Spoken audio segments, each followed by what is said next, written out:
so when I was taking the course, something that Megan emphasized a lot was having kind of a hook at the beginning. And so when you think of a hook, the first thing you think of is a story that you should probably start with to catch readers' attention. And I actually didn't write this paragraph until later. This isn't actually what I started with. I had an idea. I did have an idea, and the idea was, since I did a lot of work, my work is in like cognitive processes and understanding why people do, or how they read text and like learn from text. And so I think for a lot of cognitive psychologists, we're very interested in trying to use like observable behavior to understand this specific phenomenon that goes on in the mind. And so I kind of wanted to paint this picture of me really being interested in trying to understand like underlying mechanisms. And so I had this little anecdote about my father, who went on a lot of business trips, and he would buy puzzles and bring them back home, and I would try to like work on these like little puzzles and solve them. So I was just describing a specific puzzle that he brought back, where there were like two poles on some sort of base, and there was a ring with a string, and somehow you had to manage to remove the ring from the pole. And I kind of wanted to use that to talk about how I was just really interested in kind of like the part, like little like bits and pieces, and like I was just really interested in solving puzzles. Was this a favorite puzzle, or what made you choose this puzzle? Because this is the one that kind of I remember. Okay. And it took me like multiple days, and it was so satisfying to figure it out. So it was so satisfying for you to figure out the puzzle. Yeah. Okay. But I think it kind of started off with, I want to portray this picture of myself that I could tie in with who I became before grad school. And I thought, well, what is a story from my life that can portray what I want to show? And this is what I came up with. Okay. How long did it take you to come up with a story? Oh, God, I think it was the hardest part to write. It's so much easier to write about, like, this is what I did, and this is how I got to grad school, but I didn't write this until actually later. Okay. But it wasn't something I could write down in a single session. It took me maybe like a week or two to really just kind of write down and then rework over and over again. Okay, so it took you about a week to not only write the story, but also tie it and connect the story to your actual research and what your project was. Yeah. Okay, so it wasn't something you just kind of thought of and you wrote down. Yeah. Okay, good. Okay, so let's move to the next section, which is intellectual merit, and you're talking about your foray, Carnegie Mellon. Yeah. So the way I started research was everyone did research when I went to college. So it's just kind of like you were just expected to talk to a professor and join the lab. So I wasn't gonna lie and start with, I grew up wanting to, become a scientist. It was just, I just started off with, this is how I got introduced to research. I started working in a lab. Okay, This is what happened. This is the facts. Yeah. So your first paragraph in intellectual merit is just basically the facts, what you worked on, just content, pure descriptive. I mean, it's basically what it is, what you worked on. And I think something that some people might be able to kind of, I feel like my story might resonate with some people, because the first lab I worked in, I don't even study what I did in that lab anymore. It's a completely different interest, but I learned a lot in the lab. And so I wanted to kind of talk about what I did in this lab. And I kind of and then I tried to move on and explain why. I had to find a way to explain why I shifted from what I originally studied, which was infant cognition, to reading comprehension. But I took this time to talk about my experiences and what I learned. Because even if you didn't stay in the lab or study the same thing all the way throughout, there are things you learn and things in research that are applicable no matter where you go. So it's just like learning to collect data, develop study materials, IRB. I mean, that's something you would do anywhere else. And then I try to kind of like add a little bit of myself. Like I would coo at crying babies, because that's something you have to deal with in infant research. Yeah. What I noticed in this paragraph is that this paragraph, even though it's simple in terms of being very descriptive about what are the different kinds of things you did, it's very, very rich, because it also shows growth and development. Yeah. So just looking at the very last sentence, before long I found myself setting up experiments, cooing and crying babies, and explaining studies to parents who came to lab. And so automatically, or not automatically, it shows a range of kind of duties and responsibilities, but it also shows the ways in which this is the kind of explaining studies to parents who came in. That's like broader index right there. I mean, a very kind of basic level. Yeah. Yeah, and that's something else. I thought, like, people think that you have to kind of condense your broader impact in one section, which I think I might have also done, but ultimately, like, you can weave it throughout, your paragraphs. Yes. Which I thought was nice. And instead of just explaining, exactly what in the lab, I also try to elaborate why I chose that lab specifically, because I want to understand how infants perceive the world the way we do. Yep. And I try to think about, different, not just the methodologies, but perspectives that I gain from lab. Yep. So, which is why in this next paragraph I talk about what I came away with in terms of what research is, and I talked about the nativist empiricist debate. Okay. And just So here's a question for you. What I like about this is that you're showing how, as you mentioned earlier, it's like you're gathering experiences that you'll use in your later career. Yeah. Which is a very difficult thing to do because, again, you don't always know what you're getting from a certain experience. You're just kind of living through it. But here's the question I have for you here is this notion of looking at embroiled in nativist empiricist debate over knowledge acquisition.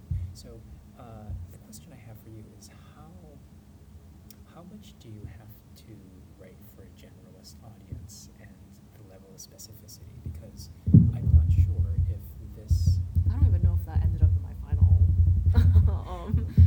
I don't know if I might have taken that out of my final. Well, we will see Yeah. in a later draft. But again, what was kind of your decision? Is this just to frame your positionality as a scholar of how you see yourself or saw yourself at that time? I think it was just kind of me going on and on about things that I was learning. It was an earlier draft, so I just kind of wanted to lay down everything that I got. Okay. I think it's much better to have more that you could cut out than not having enough. Sure. I don't know if that ended up. No, that's great. Okay. So then you talked a little bit about grad school, possibility of end of second year at CMU, and then you kind of go and look back.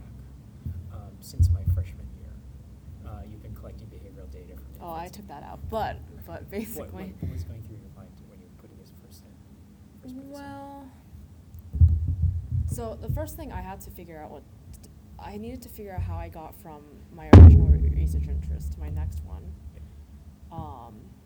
And honestly, I was kind of honest, and I said, I wasn't really sure if I even wanted to go to graduate school, because like I mentioned earlier, everyone was just expected to do research. So I was like, okay, let's just do this, do what everyone else is doing. So I wanted to kind of have this transition where I talk about, well, I didn't really want to do research. I didn't really think I could generate new knowledge, but then this changed when I found out about this field, which is the field that I'm now in. And this I took out, but ultimately when I was writing this, I wanted to talk about why I moved on from infant cognition to text comprehension. Okay. So it's like I was learning this, but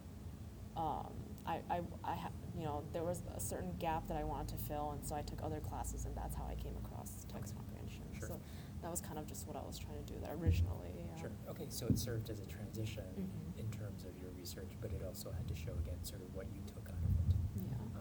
So again, this paragraph serves multiple purposes rather than just talking about that. And then when I talk about how, because there was this one model of comprehension that really just kind of I loved and introduced me to the field. So this is also where I talked about how I became really interested in comprehension and what it meant. And then I kind of also threw in that last part where it's like the educational and social importance of a scientific understanding of reading comprehension, which I thought broader impacts. Broader impacts, but when I was writing that, I wasn't explicitly thinking broader impacts. It just happened to be. I was very lucky because my research is very big on broader impacts, so it wasn't hard for me to write about it or include it in. Sure. And then here, I actually didn't join another lab. Okay. But I also needed to show. I felt like I needed to show that I was really serious about taking up research in this area. And actually, my final year there, I talked about how I had this self-exploration Okay. of this field where I did join a lab shortly, and I talked about collecting EEG data because as I was reading, through the literature, I found how it could be relevant and maybe useful in my future kind of Okay. studies in this field. So this is where I kind of talked about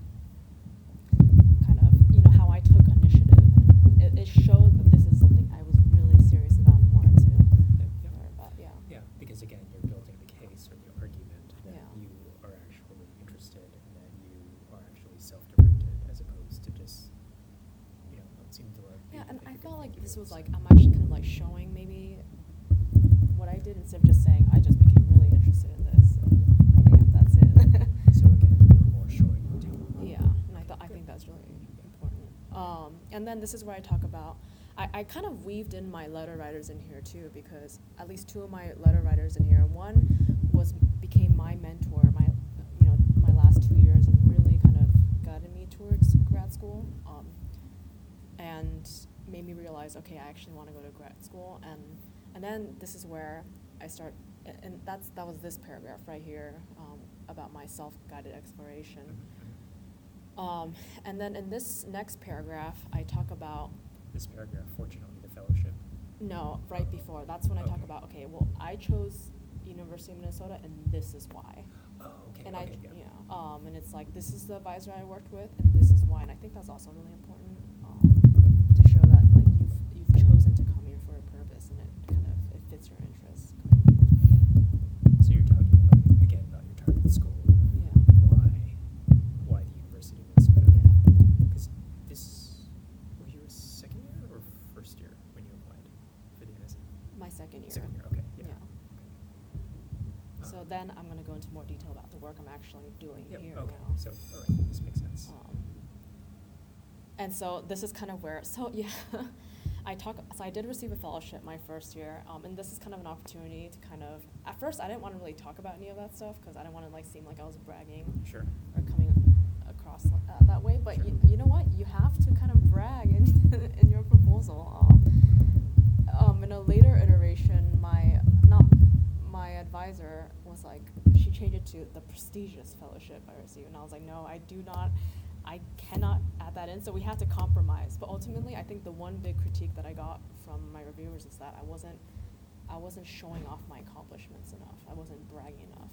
So I guess that's really important. Even if you don't feel like it's okay, like you have to do it. And I think your letter or your reviewers will kind of tone it down if they think it's like too much. Sure. But Sure. you just have to. Okay. You have Do to you brag. actually have you seen the letters they shared with you? No, they haven't. But I sent it to all my letter writers as well as my CVs. Okay, sure. So they knew like everything. Anyway, was sure. Okay. So this is where. So this, Yeah. fortunately, the fellowship. So this is just basically, again, what you're doing here to show that you again have a track record of success. Yeah. And that again, it's that notion of future experience or past experience is a pretty good predictor of future success. Yeah. So. And I kind of weaved in, like I talked about some of my like poster presentations. And so as I'm talking about the work I'm doing, I'm also writing kind of what the products of that work were. Yeah. So I'm also including it. This results in a poster presentation. This is a manuscript that is up for publication. So I kind of weaved in, you gotta weave in your achievements. Yep. So but then here I'm just looking at this quickly. Okay, so then I'm seeing here in this paragraph it says, I am building on these results and these studies that I've outlined. Okay, so it was a sneak peek, I guess, kind of like this is. it's that continuity, right? So that here we have a pipeline going through, and Yeah. the research fellowship, the NSF fellowship, will actually use to be strengthened that kind of pipeline. Yeah, I think what really worked in my favor is that I showed a clear story from how I got interested, and then and you can see from my work, I feel like that I have kind of this research agenda. So I'm not just like doing random things. Like I'm working towards this one question, and all my projects kind of align with that. Yeah. Yeah. Because oftentimes people just have this, like their advisor will say, here, work on this, and then. And that's not bad. It's just. But you don't have what they're looking for again. I think is an independent quality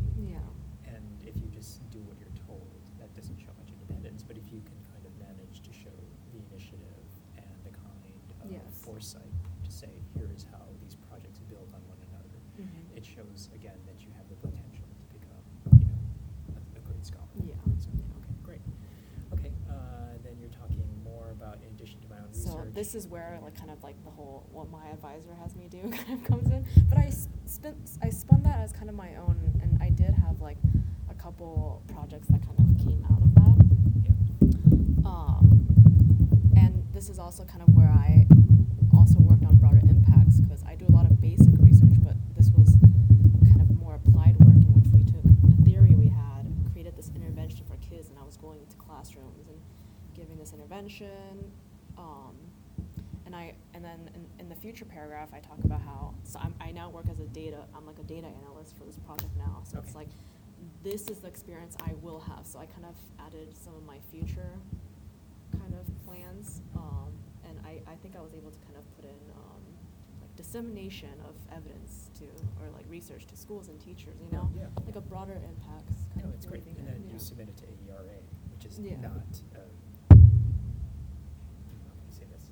It's very much an applied setting, as Yeah. opposed to like, the basic research of, So again, it shows that you're building these bridges across. Oh yeah, and you can see blah blah blah blah. So I like had like sentences where I was like, just like, I don't know exactly what I'm gonna write here, but I was like, I just put I had like a little placeholder. It's like I need to fill that in with stuff later. Yeah. No, but this is important. I mean, how can I say? It's important for people to know in the writing process, not everything has to be published. And Yeah. that you can have placeholders to fill people, things that will be. Because I knew I was gonna learn a lot of like new statistical models, but it's like, what are the name of those models? Sure. Like what models? Like I was like, I don't have that knowledge, so I'm gonna Sure. ask the previous data analyst and then I filled that in later. Okay. Right. So I do have a broader impact section, Yes. but it's not just limited to that section. Uh-huh. I weaved it throughout, but Yes.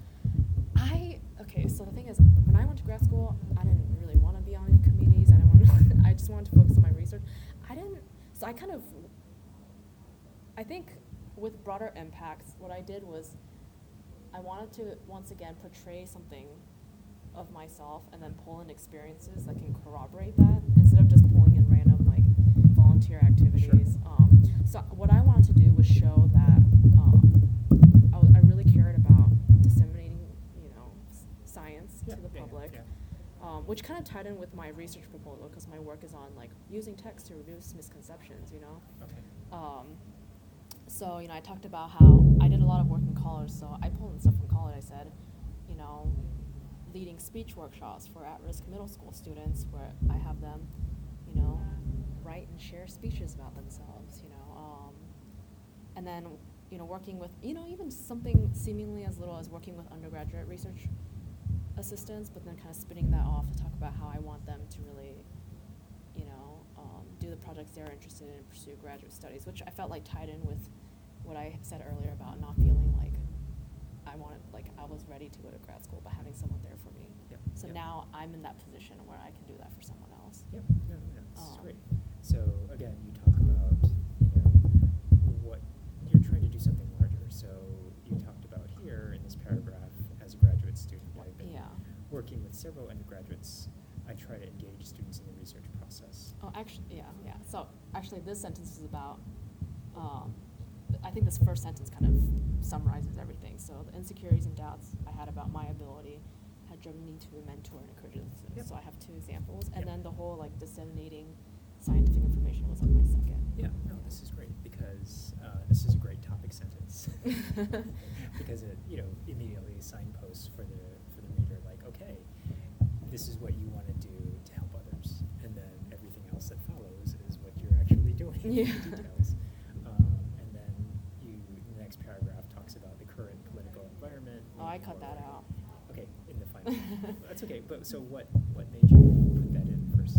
Well, so my research is on reducing misconceptions that people have fake news, essentially. Okay. So I put that in, even though I took it out. But essentially, this was about I'm really dedicated, to not just doing research about misconceptions, but also myself educating the public about science. Okay. So I actually pulled in work I did in a service organization, but it had nothing to do really with science. It was about promoting cross-cultural dialogue between people in Nicaragua and Pittsburgh, Okay. which like seems kind of removed, but ultimately the goal was to like, it was to educate the public about something, right? Sure, So sure, it was sure. something that I could pull in and use. And then I was a graduate teacher assistant or teaching assistant, so I kind of pulled that in and talked about, I taught a research methods Okay. course. It's like I have Yep. students who have so many misconceptions about what research method Sure. entails, so this is what I'm trying to like teach them. Okay, great. And so the initial kind of thinking with the sort of example of Pittsburgh and Nicaragua were just to kind of, here's the span of why I'm doing this kind of international, and it's speaking much more beyond the Yeah. classroom, but it's also to the. Well, I think it's also like I need you to know that I'm devoted to my research, but I'm also like, I'm not just someone who lives in a lab. Like I do things Sure. outside. Yes. Yeah. No, but it's a good example. Okay. And then future goals. What did this do? This is just kind of a summary, basically. It's like, well, And looking forward, like kind of summarizing your past and looking ahead to the future. it's just like, why do I need this fellowship? And I think I was pretty frank. I was like, I need to focus on my research. And so it will allow me to commit my time to my research Okay. projects, and you know, it was. But my question to you is, it's like, how is this different from anybody else? It's not. I'm just saying it's some I do. There were students who asked some questions about how like if it's okay to include stuff like that. I'm like, yeah, of course. Like, why else do you need that money? So you don't have to TA or RA, and trust me, they all know it's not something that's Sure, sure. But I want to go into academia. So I kind of, and I want to be, A faculty. A faculty At a member. research university. Okay. And so that's great. At the same time, I do think they really like reading stuff like that in your proposal.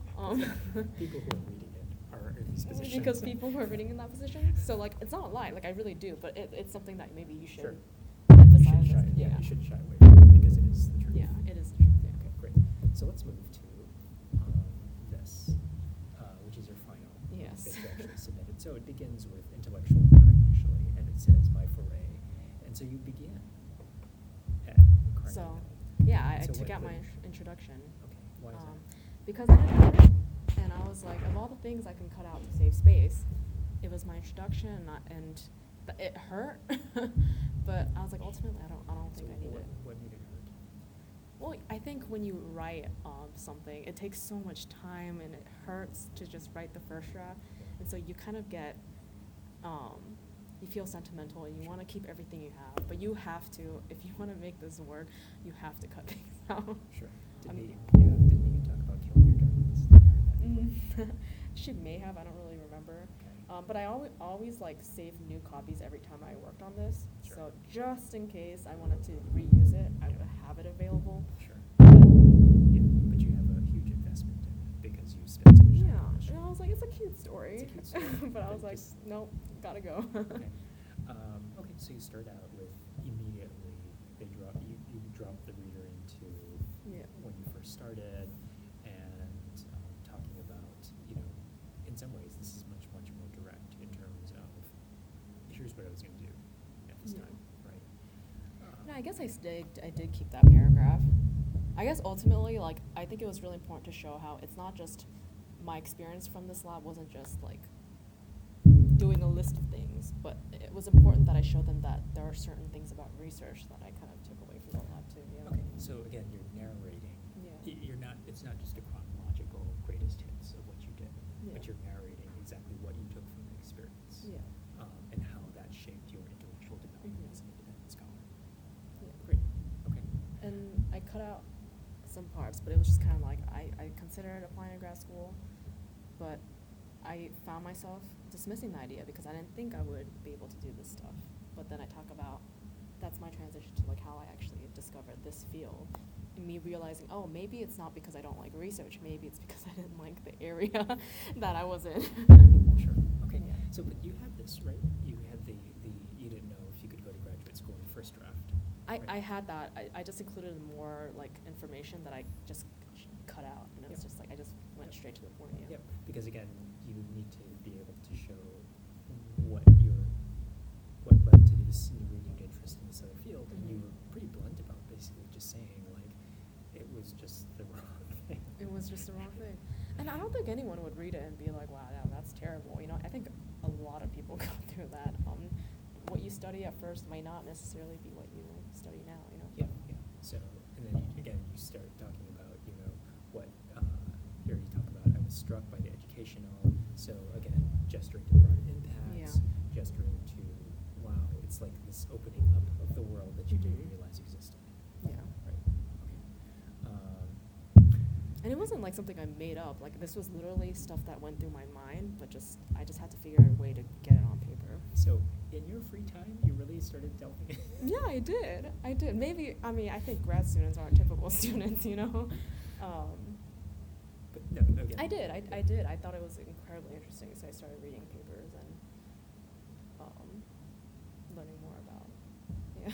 Okay, no. I guess it's what's coming through in my conversation with you is that passion, because oftentimes these personal statements tend to be passionless. Oh my god, yeah, I feel like if there's something they could get away from this, it's I really love reading comprehension. It's like, yes, this is the area I want to study. Yeah, but it's to let that inner geek kind of show Mhm. through, Yeah. because again, people often think it's like, okay, all I need to do is narrate my CV, like what I've done in the past. But again, in your free time, this is what you were doing. Yeah. You were, again, this whole different kind of world had opened up to you. Okay. All right. And so this is, again, during this self-guided exploration, Dr. Siegler, and so this is, again, similar to what you had Mhm. earlier. Again, you're just tying into, your letter writers. It's like, actually, I realized I actually want to go to grad Yep. school, and I didn't even just say I want to go to grad school. I began asking them, other grad students, about their experiences, attending brown bag meetings. Yep. It's like I wanted to really make sure that I made the right decision. Yes, and again, this goes back to the notion that you are actually, they're investing in you as an individual as opposed to the project. So. And I feel like it was more committed to just say, at first I had doubts, committed to it, as opposed to just saying, I was born out of my mother's womb wanting to become a scientist, you know? Some people, I guess, are like that, but I reckon that the majority are. Yeah. Yeah. And again, how do you frame these kinds of changes and shifts in a Yeah. kind of way that's understandable, but that in some way shows that you have persevered, and this is something you really want Yeah. to do. Okay, great. Okay, so then you Go the back next into paragraph, why the specifically University of came here. Minnesota. Yeah, but I think not just even like the University of Minnesota, but why you, because I think like one of the most important decisions is choosing the advisor you want to work with in grad school, not just the program. So it's like don't just emphasize why you came here, but also why you chose the advisor you chose. I feel like that's also. Okay, so did you apply to other schools? I that did. had- And my decision was very like, like regardless of the program, I picked the advisor. So I applied to schools here, I applied to schools in California, I applied to a school in Florida. It was wide, but it was because Because of the advisor. advisor Yeah. I wanted to work with. Yeah. Okay. You don't have to put that kind of information in there, No, but no. I think it is important to talk about why you chose to work with This the particular person. or this particular- at the very least why this advisor is suited with your interests. Okay. All right. So we're saying she mirrored your interests, blah, blah, blah. Okay, we go on to the next page. And then it talks about how you had a graduate fellowship the first year there. So that- There's bragging slightly coming Yeah. through. But I think what is important here, what you're doing in this line about I received graduate student fellowship, allowed me to dedicate myself to research. What you're showing here is that what you can do with full support, right? That you don't have to have that divided or split with Mhm. other kinds of things. And I guess it makes sense later when I say I need this NSF now because I need to continue on this trajectory. Exactly.